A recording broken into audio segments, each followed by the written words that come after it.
हनुमान म्हणले की आपल्या डोळ्यासमोर एक अशी मस्त की गदा येते, मस्त की मसल्स येतात, अशी पॉवर येते. मारुती म्हणले की हा गदा बिदा हातात आहे, खूप पर्वत बिरवत उचलतो, हवेत उडतो. सुपरमॅनच ना. सुपरमॅन नंतर कळालं की सुपरमॅनचे पण बाप आहेत आणि ते आमचे हनुमान आहेत. मग मी नंतर ऐकलं होतं की नाही, ते त्यांनी डोकं बी कापटलं होतं, डोकं फुटलं होतं, त्याचं मग रक्त विक्त पळायला लागलं नाही का ते. मग त्यानंतर विठ्ठल प्रकट झाले. ओके, अच्छा असं काहीतरी करायला पाहिजे आपल्याला. चला आज तर मारुतीला बघायचंच आहे. मधल्या भरपूर फेजेस असा येत होत्या किंवा मी वाईट मार्गाला लागत होतो किंवा संगत माझी बिघडत होती. अशा भरपूर गोष्टींमध्ये मी जातो. असं नव्हतं की कम्प्लिटली भक्ती भक्ती भक्ती. पण जेव्हा जेव्हा मी अशा पद्धतीने जात होतो तेव्हा तेव्हा मी मारुतीच्या मंदिरासमोर असायचो. मारुती माझ्या आयुष्यात एंटर करायचा आणि मला त्या मार्गावरनं सरळ मार्गावर आणायचा. हे माझ्या आयुष्यात चालू होतं. शाबर मंत्र बिंत्र मला तेव्हा कळाले होते. म्हणजे आपण ज्या गोष्टींमध्ये आहे ना, आणि शाबर मंत्रांबद्दल मी ऐकलं होतं की ते लवकर सिद्ध होतात. ओके. शाबर मंत्राचं असं असतं की त्याच्यामध्ये डिरेक्टली शपथ घातलेली असते.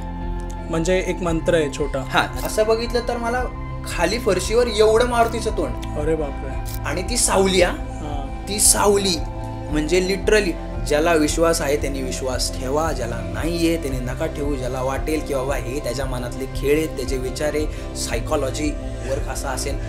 तुम्हाला जे वाटतंय तसं, मला जे दिसलंय ते मी तुम्हाला सांगतोय. पहिली एक मातीचा चेहरा होता शंकराचा एवढा. जमिनीला तो चेहरा आहे शंकराचा आणि मातीचा आहे. आणि मला तो दिसला आणि मी जवळ जाऊन बघतोय की चेहरा कुठला, चेहरा कुठला, चेहरा कुठला. आणि अचानक ते पिक्चरमध्ये दाखवतात ना तसे ते डोळे उघडले. ओके. डोळे उघडले आणि कट्टू मला तो हात, निळ्या कलरचे हात. आणि मला म्हणजे असं काहीतरी की मी बाहेर पडतोय, मला कोणीतरी बाहेर काढतंय या गोष्टींमध्ये. बरोबर. मी तुम्हाला लिहून देतो, तुम्ही पण त्याच ह्याच्यामध्ये असाल. जर तुम्ही मारुतीची भक्ती करत असाल, पुरुष असो, स्त्री असो, मुलगा असो, मुलगी असो, कोणी असेल, तर तुम्हाला हे प्रश्न पडलेलेच असतील. फक्त तुम्ही ते सांगत नाही आहेत. सहस्त्र विष्णूचं नाव घेतल्यानंतर एक राम नाम चा बेनिफिट आहे किंवा हे असंच आहे. बेनिफिट म्हटल्यानंतर पण आपली गोष्ट अशी जाते ना, माणूस म्हटलं की अरे आपण हा मंत्र म्हणूया किंवा आपण हे करूया म्हणजे आपल्याला हे बेनिफिट भेट. त्या दिवशी ते बाबा म्हणजे नीम करोली बाबा जे माझ्या आयुष्यात आले. आणि तेव्हा माझ्या लक्षातही नव्हतं की यांना नीम करोली बाबा म्हणतात. फक्त यूट्यूबला मी बघितलं, चेहरा मला खूप वेगळा वाटला, त्याचं आकर्षण वेगळं होतं, त्याचे भाव वेगळे होते. माहिती आहे मला, ह्या व्हिडिओचा स्टार्ट खूप जास्त दाखवला आहे मी, कारण की काय ना, एकेकांची भक्ती आणि एकेकांना जे चमत्कार होतात ते इतके असतात की सगळ्या गोष्टी असं वाटतं की इंटरेस्टिंग आहे. आणि त्यामुळे मी हे सर्व स्टार्टिंगला ॲड केलं होतं, कारण की ह्या व्हिडिओमध्ये इतक्या काही गोष्टी तुम्हाला म्हणजे जे भक्त आहेत हनुमानाचे हे रिलेट करू शकतील. आणि हनुमान आपले जे आहेत ते इतके चमत्कार दाखवत असतात ज्यांची हनुमानावरती भक्ती आहे. हनुमानच नाही, बाकी देवांवरती पण कसं आहे ना, मी ही गोष्ट सांगू शकतो कारण मी पण एक छोटासा हनुमानाचा भक्त आहे आणि माझ्यासोबत पण भरपूर काही अशा गोष्टी झाल्यात. पण आज आपल्यासोबत जे दादा आलेत, सिद्धांत दादा, त्यांच्या लाईफमध्ये जे स्ट्रगल्स होते लहानपणापासून, त्यांच्यासोबत ना त्यांचं एक कनेक्शन होतं हनुमानासोबत. आणि जे पण हनुमानाचे भक्त आहेत त्यांचं ऑटोमॅटिकली एक कनेक्शन होतं नीम करोली बाबासोबत. नीम करोली बाबाबद्दल तर भरपूर जणांनी व्हिडिओज ऑलरेडी टाकलेत यूट्यूबवरती. पण हा जो व्हिडिओ आहे ना, नीम करोली बाबा ह्यांच्या मंदिराची जी स्थापना होणार आहे आपल्या पुण्यामध्ये. हो, तुम्ही बरोबर ऐकलं, नीम करोली बाबा या मंदिराची स्थापना आता पुण्यामध्ये पण होणार आहे. आणि तीच गोष्ट सांगण्यासाठी काय झालं, कसं काही चमत्कार झाला हा, आणि नीम करोली बाबा यांचं मंदिर पुण्यामध्ये स्थापन जे होण्यात त्याच्या मागचं कारण काय आहे ते आज तुम्हाला ह्या व्हिडिओमध्ये समजणार आहे. आणि तुम्ही जर ह्या चॅनलला सबस्क्राईब नसेल केलं तर अगोदर ह्या चॅनलला सबस्क्राईब करा, कारण की हा भाग पहिला असणार आहे. ज्यावेळी मी दुसरा भाग ह्याच व्हिडिओचा अपलोड करेल त्यावेळी तुम्हाला नोटिफिकेशन येईल आणि तुम्हाला पूर्ण स्टोरी नीम करोली बाबा पुणे ह्या मंदिराची स्थापना होणार आहे त्याची तुम्हाला समजेल. आणि डिस्क्रिप्शनमध्ये मी पूर्ण डिटेल मेन्शन करणार आहे. तर तुमचा वेळ न घालवता हा व्हिडिओ आता स्टार्ट करूया. नमस्कार दादा. नमस्कार. जय श्रीराम. जय श्रीराम. तुम्ही तुमचा एक्सपिरियन्स स्टार्ट करा. नक्कीच. सगळ्यात पहिल्यांदा मी सुरुवात करताना गणपतीचं नाव घेतो. ओम गम गणपतये नमः. आणि गणपतीची आराधना करून मी चालू करतो. त्याच्यानंतर गुरूंना वंदन सगळ्यात पहिलं केलं पाहिजे, कारण हे काय आपण जे बोलतोय ते त्यांच्यामुळेच बोलतोय. त्यामुळे खरंच ओम श्री गुरु शिवराम हनुमान परशुराम आणि जय हो बाबा नीम करोली. जय श्रीराम. जय श्रीराम. जय श्रीराम. आता ह्या सगळ्यांना मी नमस्कार केलेला आहे आणि माझ्या मनात अशी आहे की बाबा ते आपल्यासोबत इथे आहेत. बरोबर. आता त्यांचा आशीर्वाद घेऊन मी चालू करतोय. करेक्ट. आणि सर्वप्रथम खरंच धन्यवाद कारण आपली 2-3 दिवसांमध्येच ह्या सगळ्या गोष्टी घडून आल्यात. कारण आपली भेट हा पण एक मोठा चमत्कार आहे आणि तो खरंच बाबा नेमकरोली त्यांच्यामुळेच घडून आला. आणि आता आम्ही चालू करतो तर हनुमान म्हणले की आपल्या डोळ्यासमोर एक अशी मस्त की गदा येते, मस्त की मसल्स येतात, अशी पॉवर येते. मारुती म्हणले की बरोबर. मग जेव्हा माझ्या आयुष्यात मारुती हनुमान जेव्हा म्हणायचो तेव्हा फॅसिनेटिंग एक वाटायचं की बरं नाही रे, ताकद आहे काहीतरी. कारण लहानपणी जेव्हा आपण असतो ना तेव्हा असे मस्क्युलर एनर्जी असेल किंवा असे सुपर हिरोज असतील किंवा असे आपल्याला खूप जास्त टेम्पटेशन असते किंवा भारी आणि आपला सुपर हिरो म्हणून मी मारुतीला हनुमानाला मी बघायचो आणि छान वाटायचं. गदा बिदा हातात आहे, खूप पर्वत उचलतो, हवेत उडतो. सुपरमॅनच ना, सुपरमॅन नंतर कळालं की सुपरमॅनचे पण बाप आहेत आणि ते आमचे हनुमान आहेत. तर ते आम्हाला नंतर कळालं की असंच आहे. आणि सगळ्यात पहिली सुरुवात मी सांगतो, लहानपणी मी आजीकडे राहायला जायचो. आजी अहिल्यादेवी शाळेच्या इथे राहायचे आणि अहिल्यादेवी शाळेच्या समोर एक छोटंसं मारुती मंदिर आहे.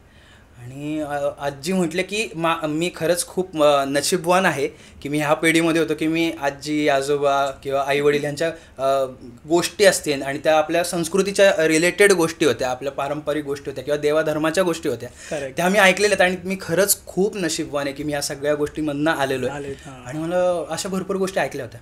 आणि त्यामध्ये एक गोष्ट अशी नामदेवांची मी असं ऐकली की अरे तुला हे माहिती आहे का की खीर, नामदेवांची जी खीर होती ना, तर तो त्यांनी समोर विठ्ठलाच्या ठेवली आणि विठ्ठल जे आहेत ते एकदम प्रसन्न झाले आणि ते जिवंत रूपी आले आणि त्यांनी ती खीर खाल्ली. हॅलो म्हणलं अरे भारी यार, देव आपण म्हणतोय की अच्छा आहे, दिसतोय तर दगडांमध्ये दिसतोय, पण आता हे जिवंत होतंय म्हटल्यावर झालं, आता आपल्याला पण होऊ शकतो.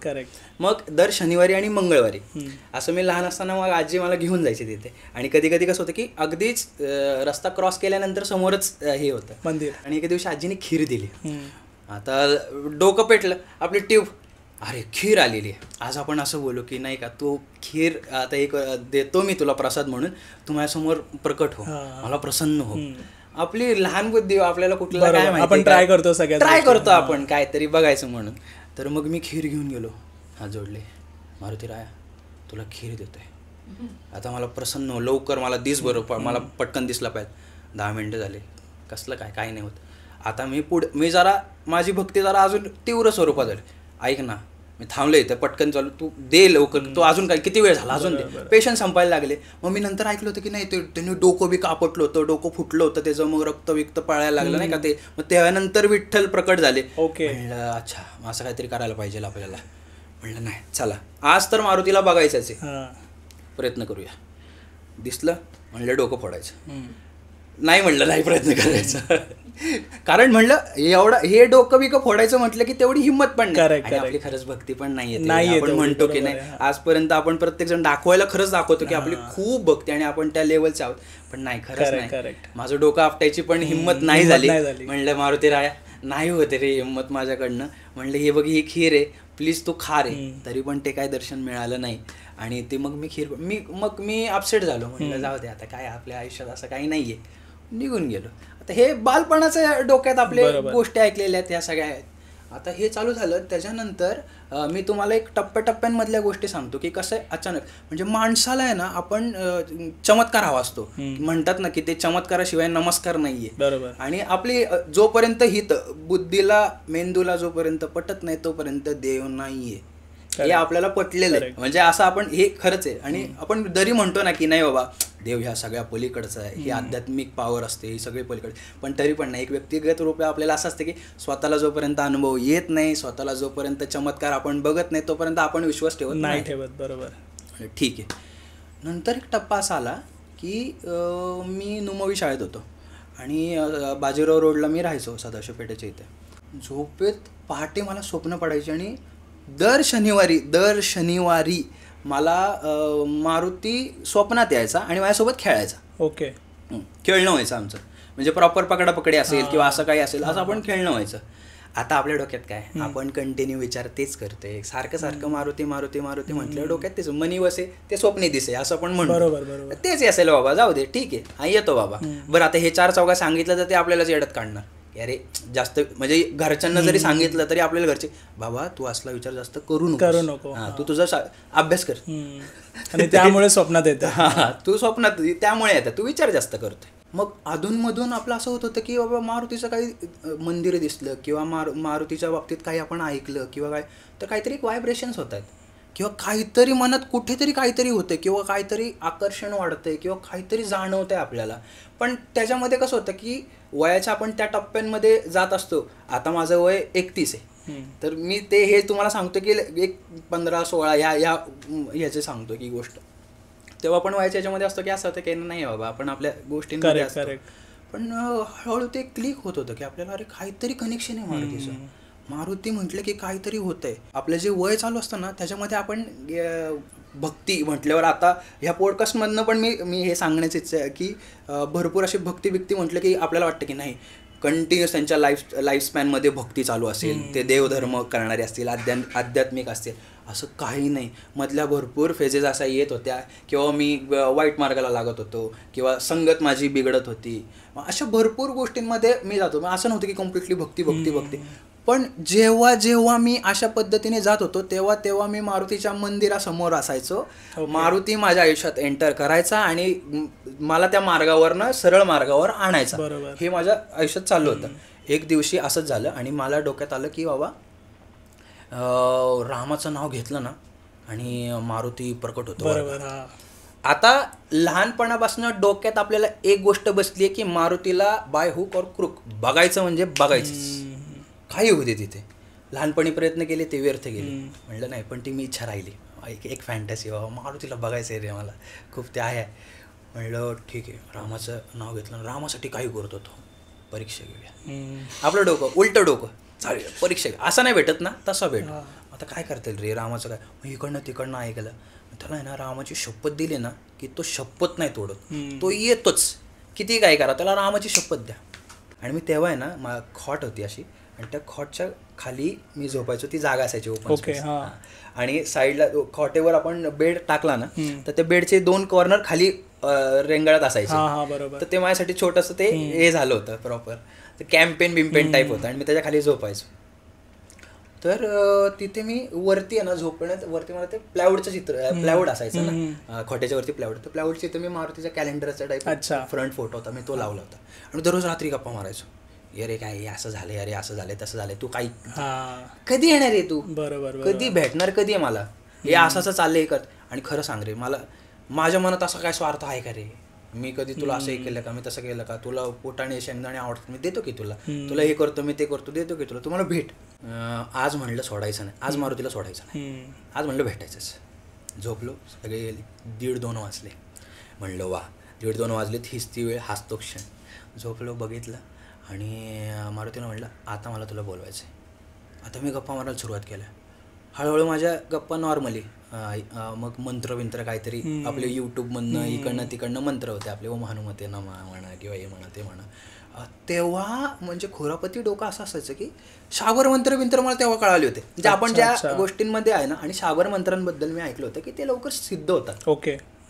शाबर मंत्राचं असं असतं की त्याच्यामध्ये डिरेक्टली शपथ घातलेली असते, म्हणजे एक मंत्र आहे छोटा.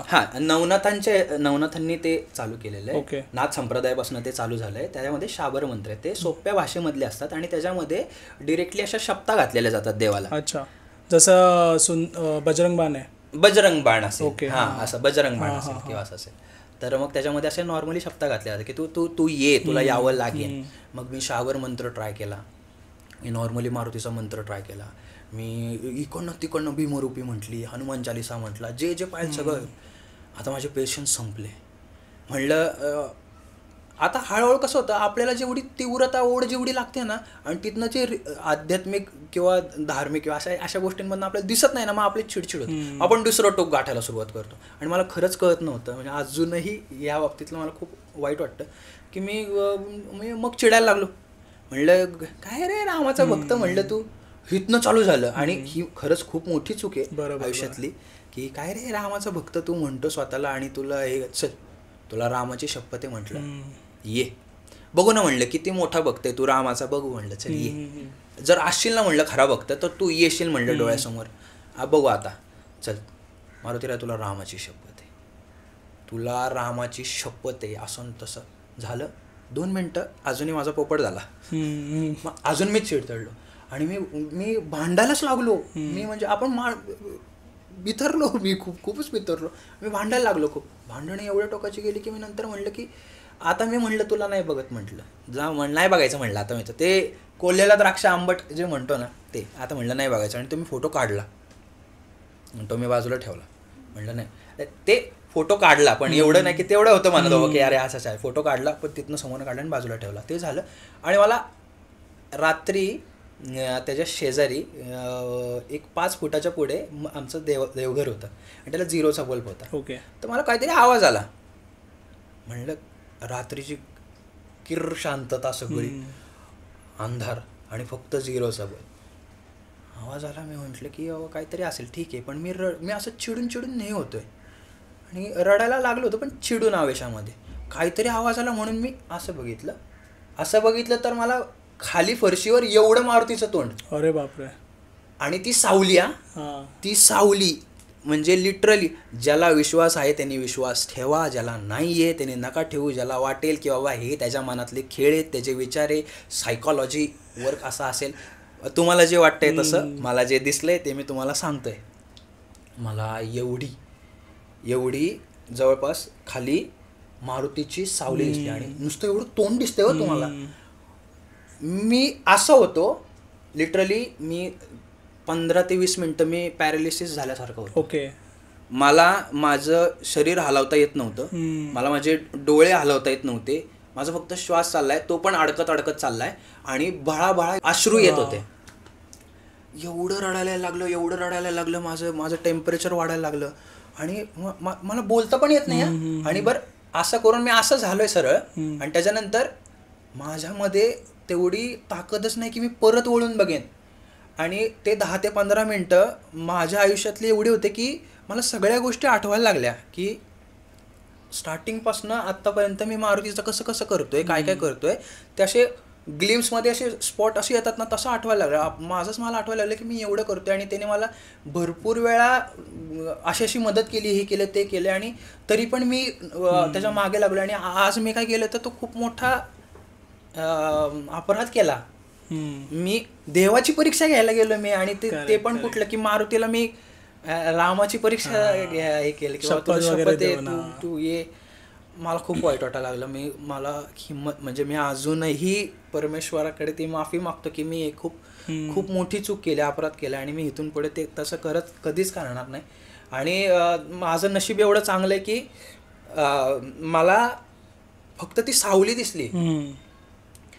म्हणजे ते जर खरंच जर दिसलं असतं तर मी नसतोय. आणि माझ्यामध्ये, माझ्या भक्तीमध्ये, माझ्या ह्याच्यामध्ये तेवढं सामर्थ्य नाही आहे. माणूस आहे मी, खूपच साधा सुद्धा.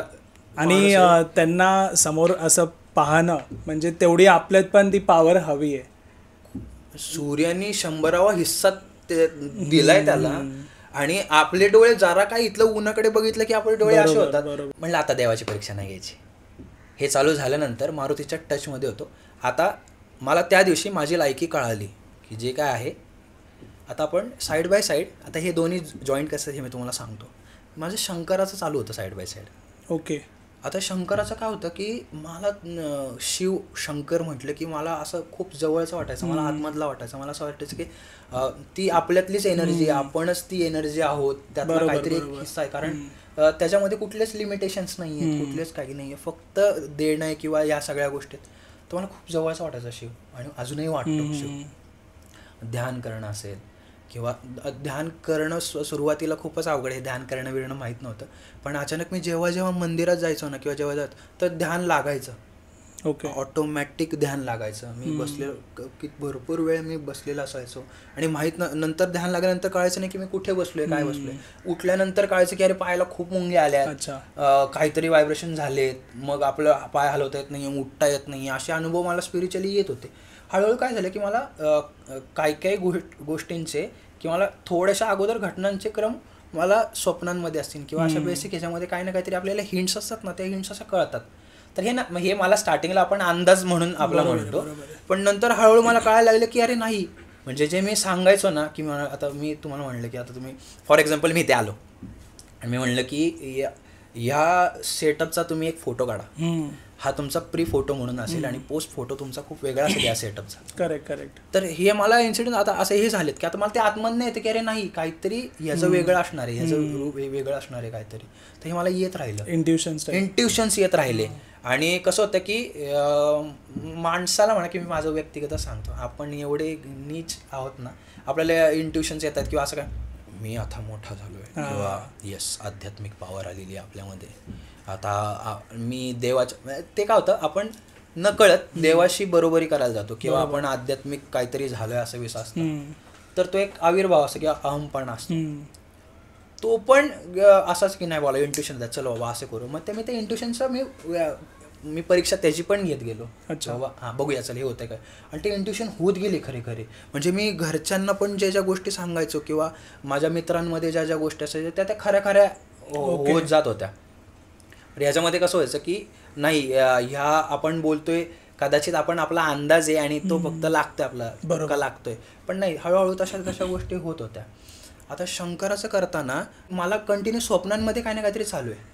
मी खूप एक दिवशी डिप्रेशन फ्रस्ट्रेशन ह्याच्यामध्ये चालवतो, कारण आता नॉर्मल आपलं आयुष्य चालू असतं, ह्याच्यामध्ये आपल्याला अपयश येत असतात, फ्रस्ट्रेशन येत असतं, कुठल्या भरपूर कॉम्पिटिशन्स असतात किंवा आपण ज्या क्षेत्रात करतोय ते त्या गोष्टी भरपूर हे चालू असतं. ह्याच्यामध्ये मी एक दिवशी कोलॅप्स झालो.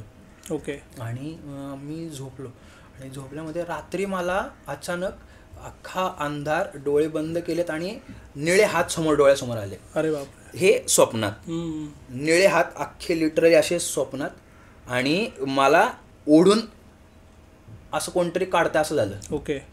ठीक आहे, इथपर्यंत ठीक होतं. शेजारी मी बघतोय स्वप्नामध्ये शेजारी तुळस लावलेली होती आणि तुळशीची जी रोपट आहेत ती अशी वाढायला लागली भरपूर. म्हणजे अशी वाढतायत पडतायत खाली, वाढतायत पडतायत. म्हणजे आपण जे भुईनोळा किंवा हे लावतो ना ह्याच्यामध्ये दिवाळीमध्ये आपण ते लावतो, ते पाऊस लावतो तो, त्यानुसार ते तुळशीचं असं यायला लागलं. ते एवढं येतंय, तुळशीचं दिसतंय, शंकराचं दिसतंय. आणि ते दिसताना असं होतं की पहिली एक मातीचा चेहरा होता शंकराचा एवढा, आणि मी तो असा जमिनीला तो चेहरा आहे शंकराचा आणि मातीचा आहे, आणि मला तो दिसला. आणि मी जवळ जाऊन बघतोय की तो स्वप्नामध्ये हे बघतोय की चेहरा कुठला आहे. आणि अचानक ते पिक्चरमध्ये दाखवतात ना तसे ते डोळे उघडले. डोळे उघडले आणि कट्टू मला तो हात, निळ्या कलरचे हात, आणि मला म्हणजे असं काहीतरी की मी बाहेर पडतोय, मला कोणीतरी बाहेर काढतंय या गोष्टींमध्ये. बरोबर. मग हळूहळू हे जेव्हा मी ह्या स्वप्नांच्या रिलेटेड होतो तेव्हा मी आईशी कोऑर्डिनेट करायचो किंवा मी माझ्या मित्रांबरोबर कोऑर्डिनेट करायचो किंवा जे कोणी मला आध्यात्मिक ह्याच्यामध्ये वाटायचे त्यांच्याबरोबर मी कोऑर्डिनेट करायचो की असं आहे.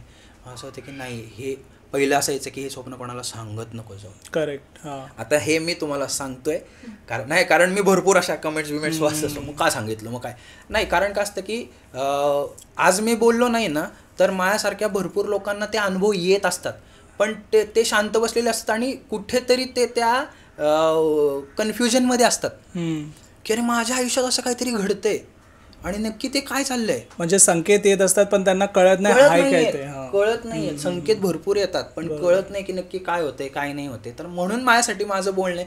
आणि या गोष्टीचा मी सुरुवातीपासून आणि शेवटपर्यंत मी पहिलं आणि शेवट हेच सांगेन की मी कसा मोठा आहे किंवा माझी भक्ती केवढी मोठी आहे किंवा माझा आध्यात्मिक पॉवर केवढी छान, असं काही नाही आहे. खरंच ते कोणी वाटूनही घेऊ नका, कारण मी सर्वसाधारण मनुष्य आहे. माझं म्हणणं फक्त एवढंच आहे की त्याचं अस्तित्व आहे.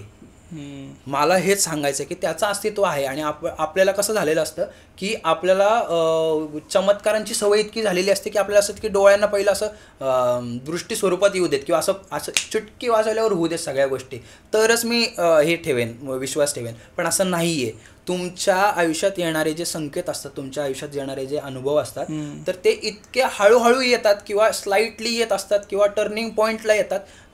हळूहळू कळणार तुम्हाला. एकदम देव तुमच्या डोळ्यासमोर येणार नाही किंवा त्याचं देव पण येणार नाही समोर. बरोबर. मी अजूनही असं सांगेन की तुम्ही हेच लक्षात घ्या की देवाची एनर्जी आहे आध्यात्मिक पॉवर खूप आहे. जेव्हा जेव्हा आपण आपल्याला असे अनुभव येतात ना, तेव्हा तेव्हा मागे आपल्याला कळतं की असं आहे की ह्यांच्यामुळे मी वाचलो गेलो. बरं त्याच्यामध्ये हे पण सांगायला हरकत नाही की मी डिप्रेशनमध्ये एवढं होतं की सुसाईडचे पण विचार यायचे.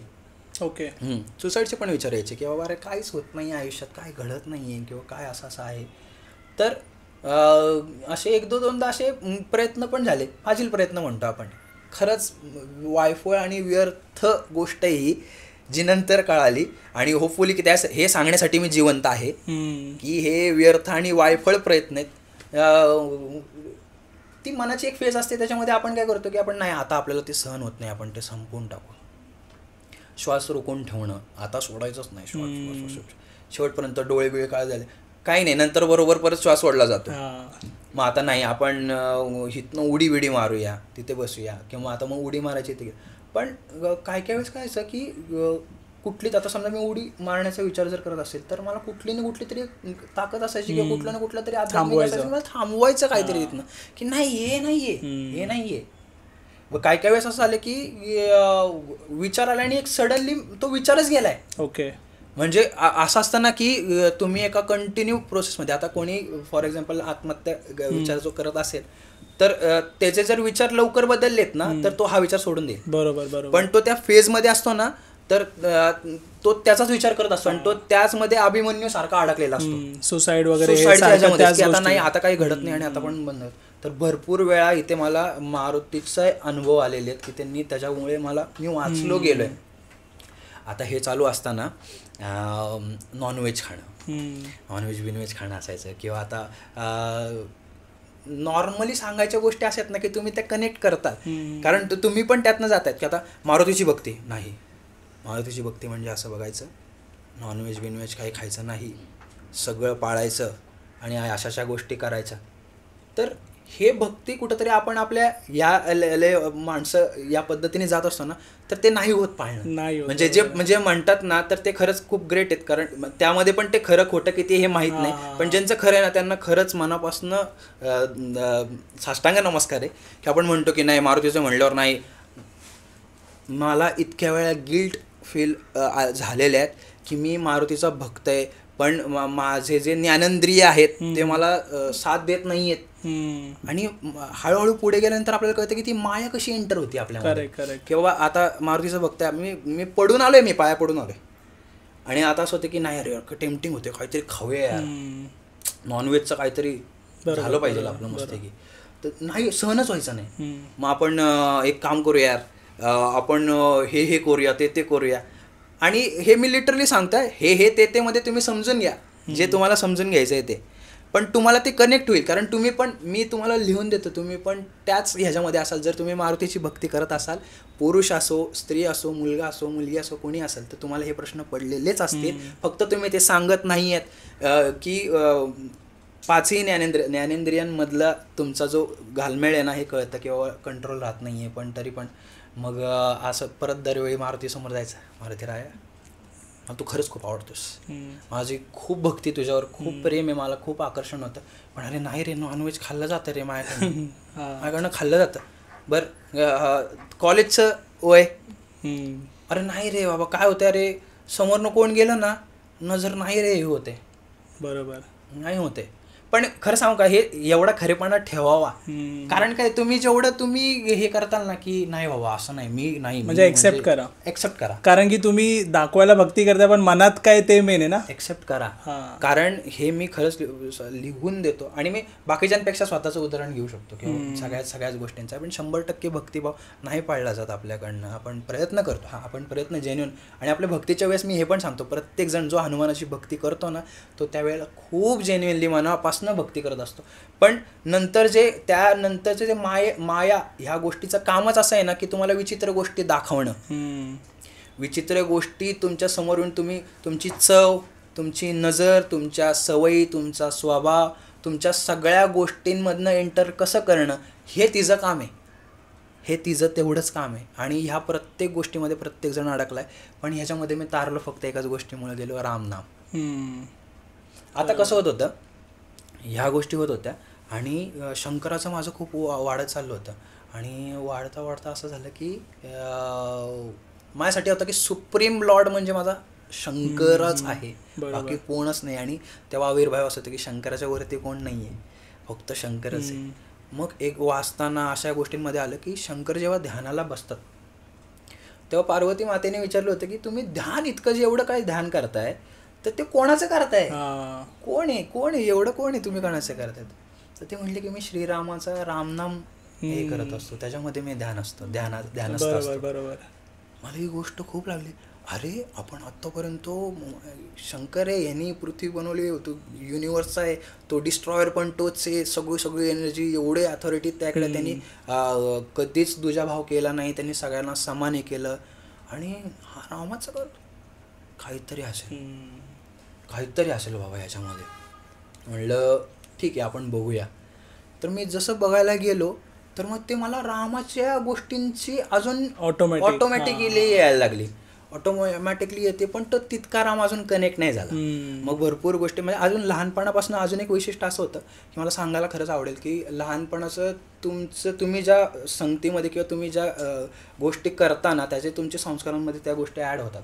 भले तुम्ही ह्या कलियुगामध्ये त्या गोष्टी करून तुम्ही वेगळ्या पॉईंटला नंतर अधूनमधून जात असता, भरकटत असता, आणि प्रत्येक जण भरकटतो, पण तुम्ही परत त्या मार्गावर कसे येत आहेत ना, हेच आत्ताचं सध्याचं आपलं महत्त्वाचं आहे की तुम्ही परत कसे येत आहेत. हा, पण परत येण्यासाठी जाणं हे नाही म्हणते मी की आता परत यायचंच आहे, तसं नाही. पण आपल्याला कळतं आपण भरकटलोय, आपण परत त्या मार्गावर आलो पाहिजे. आता मग ते हे जेव्हा रामनामाचं चालू होत होतं की सहस्त्रनाम तत्तुल्यम राम नामे वरानने, किंवा सहस्त्र विष्णूचं नाव घेतल्यानंतर एक राम नामचा बेनिफिट आहे किंवा हे असंच आहे. बेनिफिट म्हटल्यानंतर पण आपली गोष्ट अशी जाते ना, माणूस म्हटलं की अरे आपण हा मंत्र म्हणूया किंवा आपण हे करूया म्हणजे आपल्याला हे बेनिफिट भेटेल. तर मग हळूहळू तसं करतो माणूस स्वार्थी. आता काय अडकलाय, पैसे नाही मिळत आहेत, कामं नाही मिळत आहेत, किंवा ह्या गोष्टी होऊन जाऊ देत, आपली स्वप्न आहेत, आपली ही गाडी, आपला हा बंगला, आपलं हे आहे, मग आपण हा बेनिफिट आहे ना तर आपण हे करूया. 7:30 चालू आहे ना, नाही मारुतीचं करूया. बरोबर, 7:30 शनिवार आहे ना, जायचं मारुतीला जायचं. सोमवार आहे, नाही शंकराला जायचं. तर हे ह्या गोष्टी आहेत. नाही, माझं म्हणणं आहे की सोमवारी पण शंकराला गेलं पाहिजे, पण इतर दिवसांना पण गेलं पाहिजे. दररोज मारा चक्कर, हनुमाला दररोज भेटा, अशी गोष्ट आहे. मग हळूहळू मला मारुतीच्या वरनं मारुती मी तुम्हाला ह्यासाठी कनेक्ट बाजूला ठेवलेला की तो संपलेला, तो विषय आहे, विषय संपलेला, तो विषय. आता शंकर माझ्यासोबत, भगवान शंकर माझ्यासोबत असे खेळ खेळतात की मला त्यांना आणायचं इकडेच. हे चालू झालं आणि मला शंकरांकडनं कळत होतं की माझ्या डोक्यात जेवढं आहे की राम किती मोठं आहे, रामनाम किती मोठं आहे, राम राम राम राम राम राम रामनामाची ख्याती किती. आणि हे चालू असताना मला गुरु हा शब्द डोक्यात घुसला. आता मला फॅसिनेटिंग आहे की लहानपणापासनं गुरु भक्तीचं मी तुम्हाला एक उदाहरण देईन की समर्थ रामदासांची बैठक असते. ओके. तर त्या बैठकीमध्ये दासबोध हा त्यांनी लिहिलेला ग्रंथ आहे. अच्छा. हां, दासबोध. तर त्या दासबोधावर ते सांगतात सगळं, म्हणजे जे निरूपण करतात तर ते सांगतात की बाबा समर्थ रामदासांनी काय लिहिलं आहे. मनाचे श्लोक असतील, मनाला आत्ताच्या कलियुगामध्ये मना सज्जना भक्तिपंथेची जावे तरी श्री हरी पाविजे तो स्वभाव. म्हणजे असं हे आत्ता कळतंय, नंतर अगोदर फक्त ते रट्टा मारणं होत होतं. सांगणं काय आहे की बालभक्ती म्हणून त्याचा एक कार्यक्रम असतो जे 11 वर्ष 12 वर्षांपर्यंत मुलांना असतो. तर लहानपणापासून मला आई आणि हे शेजारीच आमच्या राहायचे वाड्यामध्ये, पिंपळे म्हणून होते, तर ते मला बालभक्तीला पाठवायचे. तर तिथे मी जायचो आणि तिथं बालभक्तीचं कंटिन्यू भीमरूपी असेल, मनाचे श्लोक असेल, हे कंटिन्यू चालू होतं. हे तुम्हाला सांगण्याचा मुद्दा असा की तिथे ते बीज रोवलं गेलं होतं. किंवा तुम्ही जे लहानपणापासून फक्त कनेक्ट म्हणत नाही की पूर्ण धार्मिक किंवा आध्यात्मिक झालं पाहिजे, पण तुमचं कनेक्शन काहीतरी पाहिजे. करेक्ट. तर मग ते पुढे ते फळ त्यानुसार ऑटोमॅटिक कामाला येतं. हां, आता मी परत त्या मुद्द्यावर येतो की बेनिफिट झालं रामनामाचं, ह्या सगळ्या गोष्टी झाल्या. आता हा गुरूंचं माझ्या कानावर यायला लागलं. मग दासबोधांवरनं समर्थ रामदास त्यांचं एक छोटंसं नाटकातलं त्यातलं रोल केला होता. आनंदवन भुवनी म्हणून एक महानाट्य होतं. जाणता राजा आपलं जसं आहे तसं आनंदवन भुवनी होतं. ते पण मला असंच मिळालं होतं आणि त्यामध्ये एक नाटक होतं. रामदास स्वामींच्या आयुष्यावर मला थोडंसं कळालं की असं आहे. मग तिथनं त्या बैठकींमध्ये दत्तांचं पण गुरुकृपेवर दत्तांचं पण सांगतात. तर मग दत्तभक्ती हितपर्यंत मी आलो. आता मी माझं सर्कल बघा, मी इकडनं आलोय दत्तांकडे, गुरु माऊली दत्तांकडे, जे ब्रह्मा विष्णू महेश आपण जे म्हणतो. आता दत्तांकडे आले आणि हळूहळू माझी आई म्हणायची की बाबा गुरुचरित्राचं बघ आहे, असं असं आहे. आणि पुढच्या भागामध्ये मला जे 2 जण ॲड झालेत, म्हणजे जे माझे मित्र आहेत, ते पण ते कुठल्या लेवलने ॲड झालेत ते पण मी सांगेन. बरोबर. आता मी आलो गुरुचरित्रावर. म्हणलं ठीक आहे. म्हणलं आई मी वाचतो, दे म्हणलं गुरुचरित्र कुठे आहे. आणि दाखवलं गुरुचरित्र. म्हणलं एवढं असतं हे, एवढं नाही का जमणार. म्हणलं मला आई एवढं कसं जमणार थोडं. अरे नाही, तू एक अध्याय कर, तू हे कर ते कर.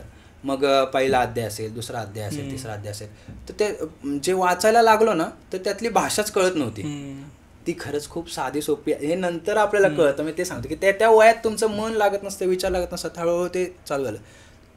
मी गुरुचरित्रावरनं मला हे कळालं की आयुष्यात गुरु असणं कितपत योग्यपेक्षा किती चांगलं आहे. जर तुमच्या आयुष्यात गुरु नसेल तर तुमचं आयुष्य अस्ताव्यस्त आहे. तुमचं गुरुत्वाकर्षणच नाहीये तुमच्या आयुष्याला, गुरुत्वाकर्षण नाहीये गुरुशिवाय.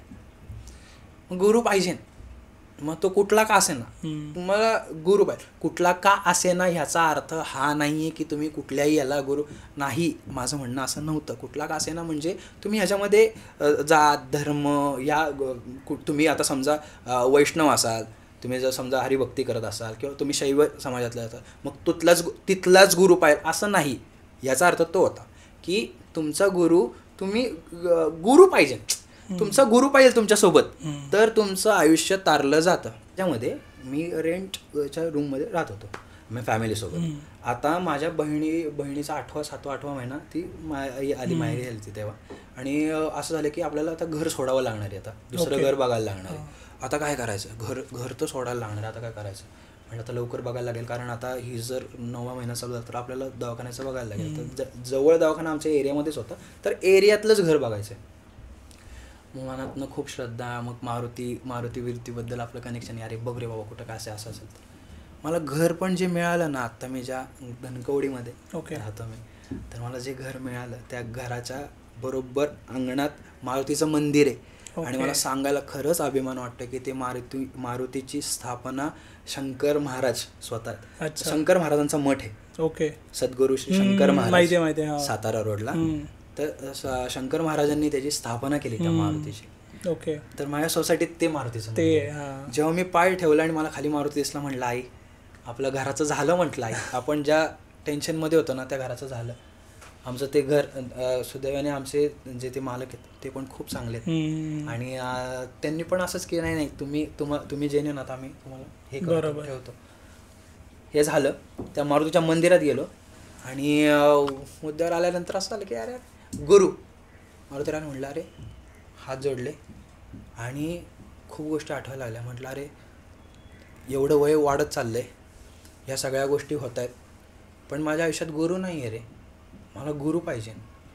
आणि माझी बुद्धी तेव्हा अशा पद्धतीने होती की तेव्हा सिरीज असतील किंवा न्यूज चॅनल असतील किंवा आता बघा मायाचा खेळ पण मी तुम्हाला ते सांगतो की गुरु या शब्दाचा इतका अनर्थ असेल किंवा वाईट, फक्त वाईटच दाखवणं. मी म्हणत नाही की वाईट नाही आहे, पण ज्यांनी गुरुपणाचा काहीतरी हे केलं असेल, गैरवापर केला असेल किंवा असं म्हणू शकतो, असं होणार नाही कधीच. पण मीडियावाल्यांनी किंवा बाकीच्यांनी काय केलं की त्याचं फक्त ते निगेटिव्हच दिसत गेलं भरपूर. बरोबर. ते बुद्धीला असं होतं की नाही आता गुरु पण बनवायचं तर मग कोणाला बनवायचं, पहिलं बघायला लागेल की कन्फ्युजन आलं. हा, की तू गुरु खरंच गुरुच्या कॅपॅसिटीचा आहे का. म्हणजे विरोधाभास बघा, शिष्य बघणार की गुरुची लेवल कॅपॅसिटी आहे का, तो त्या लेवलचा आहे का, आणि मग तो ठरवणार की बाबा नाही हा गुरु या. गेलो, म्हणलं मला गुरु पाहिजे आयुष्यात, मला काही नको आहे. म्हटलं मला माहिती आहे की जर गुरु माझ्या आयुष्यात आला तर माझं सगळं आयुष्य जे विस्कळीत चाललेलं आहे तर ते व्यवस्थित होऊ शकतं. मला गुरु पाहिजे. म्हटलं बोलता बोलता मला माहीत नाही मी बडबडायला लागलो आणि बडबडता म्हटलं अरे तू एवढा रामाचं करतो, एवढं मला रामभक्ती दे, मला रामशक्ती दे, मला राम आत्मा दे, मला राम बल दे, मला राम युक्ती दे, मला जे काही रामाच्या रिलेटेड असेल ना भावनेच्या ओघात मागून ठेवलं सगळं. म्हटलं मला हे हे हे हे पाहिजे आणि सगळं राम म्हणजे राम बल पाहिजे, राम नाव पाहिजे, राम भक्ती पाहिजे, राम युक्ती पाहिजे, राम शक्ती पाहिजे, राम आत्मा पाहिजे म्हणलं मला. बास म्हणलं, मला काही नको म्हटलं. हे मी बोललो आणि तिकडनं निघून आलो. निघून आल्यानंतर ही गोष्ट काही काळानंतर माझ्या विसरून गेलो. ते झालं आणि मला कळालं की 2 फेब्रुवारी 2023ला मी माझ्या एका इव्हेंटच्या मीटिंगसाठी माझ्या पार्टनरसोबत गेलो होतो. म्हणजे एका पार्टनरसोबत मी गेलो होतो आणि अचानक मला यूट्यूबवर एक बाबा दिसले आणि बाबांचा चेहरा होता आणि काहीतरी त्यांच्याबद्दल बोलत होते. आता मी जेव्हा चेहरा बघितला तेव्हा मला त्या चेहऱ्यामध्ये काहीतरी वाटायला सुरुवात झाली. म्हणलं काहीतरी आकर्षण आहे या चेहऱ्यामध्ये, काहीतरी भाव वेगळे आहेत, काहीतरी वेगळं आहे. म्हटलं माहीत नाही का, काहीतरी वेगळं आहे. आता काय बघूया आपण. बघते तेवढ्यात मित्र आला, अरे ते बाबा क्लायंट्स आलेत, आपल्याला त्यांना भेटायचं. मग ठीक आहे, म्हणजे 10-15 मिनटं गेली असतील, पण मला तो दिवस मला अजूनही आठवतो आहे. आणि त्या दिवसाची काल तारीख काढली आम्ही. अरे हां, ते चॅटिंग तेव्हा झालं होतं ना, हां हे हा दिवस होता तो. त्या दिवशी ते बाबा म्हणजे नीम करोली बाबा जे माझ्या आयुष्यात आले आणि तेव्हा माझ्या लक्षातही नव्हतं की यांना नीम करोली बाबा म्हणतात. फक्त यूट्यूबला मी बघितलं, चेहरा मला खूप वेगळा वाटला, त्याचं आकर्षण वेगळं होतं, त्याचे भाव वेगळे होते आणि नीम करोली बाबा माझ्या आयुष्यात आले. आल्यानंतर तो काळ परत निघून गेला. गुरुभक्ती मी शोधत चालू होतं. अचानक सायमल्टेनियसली मला वाटत होतं की फक्त माझ्या आयुष्यात असं काहीतरी चाललं आहे. सायमल्टेनियसली माझे जे 2 मित्र आहेत, एक म्हणजे मनीष गोरवाडकर म्हणून आणि एक अंकित भोसले म्हणून, तर ह्या दोघांच्या आयुष्यात सायमल्टेनियसली ह्यांनी कुठेतरी बाबा नीम करोलींचा फोटो बघितलेला आहे. ओके. हां, फोटो बघितलेला आहे किंवा मेसेजमध्ये काहीतरी झालं किंवा कोणाकडनं तरी त्यांनी ऐकलेलं आहे की असं आहे बाबा, काहीतरी आहे. आता हे चाललेलं आहे आणि एका पॉईंटला आम्ही 3 जण एकत्र बोलतो की अरे बाबा नीम करोलींचा असं, अरे तुला पण माहिती आहे का? हां मला पण माहिती. अच्छा तुला पण माहिती आहे का? तू कधी बघितलंय? आम्ही दररोज भेटणारे मित्र आहेत आम्ही, कारण आम्ही कामही एकत्र करतो. आम्हाला कळालं नाही की बाबा काय. मग आमचं बोलणं चालू झालं की अरे बाबा नीम करोली असं आहे. अरे हो असं आहे. मग आता परत एक माणूस, अरे मार्क झुकरबर्ग गेला होता. मार्क झुकरबर्ग, स्टीव्ह जॉब गेला होता तिथे. मोठी माणसं तिथे जात आहेत. विराट कोहली आता आलेला आहे तिथे. ॲपलचं म्हणलं खतरनाक केलंय बाबांनी. तिथे जाऊन 3 महिने राहिलेत. मला हे तेव्हा खरंच मला जेव्हा व्हिडिओ बघितला ना तेव्हा मला माहीत नव्हतं की ते असते, म्हणजे त्यांनी देहरूप फक्त सोडलं, देहाचा फक्त त्याने त्याग केला. मी असं म्हणेन की ते देहरूपी नाही आहेत. 2 ते 3 दिवसांमध्ये सगळीकडनं असे योग आले. ध्यानी मनी नसताना आपण बाबा नीम करोली यांचं स्थान आहे कैची धाम, इकडे आपण जायचं आहे. आणि मनीष गोरवाडकर म्हणून माझा मित्र आहे, तर त्यांनी जरा प्रतिनिधित्व केलं. म्हणलं आपण तो निमित्त खरंच म्हणजे काही मी आध्यात्मिक गोष्टी त्याच्या निमित्ताने माझ्या आलेल्या आहेत. हां, तर तो म्हटलं की आपण जाऊया यार. म्हणलं ठीक आहे जाऊया. आता काय का जाऊया ह्याचं पण कारण जे प्रत्येकाला पडतं आणि पडत राहणार आहे, त्याच्याबद्दल काही वाद नाही आहे, गैर नाही. आपलं आयुष्य पण काहीतरी भारी होईल तिकडे गेल्यानंतर. आपल्या आयुष्यात काहीतरी चमत्कार घडेल. आपण पण काहीतरी बळच, स्टीव्ह जॉब इतकं मोठं नाही होऊ शकत बाबा, पण बेसिक काहीतरी होईल बाबा. आपण पण लोकपती होऊ, मोठं होऊ, काहीतरी येऊ ते होऊ. असं चालू झालं. म्हणजे ठीक आहे. पण उत्तराखंड आणि आम्ही पुण्यामध्ये, बरोबर, तेव्हा पण असं होतं की अरे हे आम्ही दरवेळी इकडे फिरायला जाऊ तिकडे फिरायला जाऊ असे ग्रुपमध्ये चर्चा होते. बरं, विमानाच्या माझ्या आयुष्यातला हा पहिला प्रवास, ते पण उत्तराखंड. मला माहीत पण नाही की बाबांनी माझ्यासाठी विमानाचा पहिला प्रवास अरेंज केला.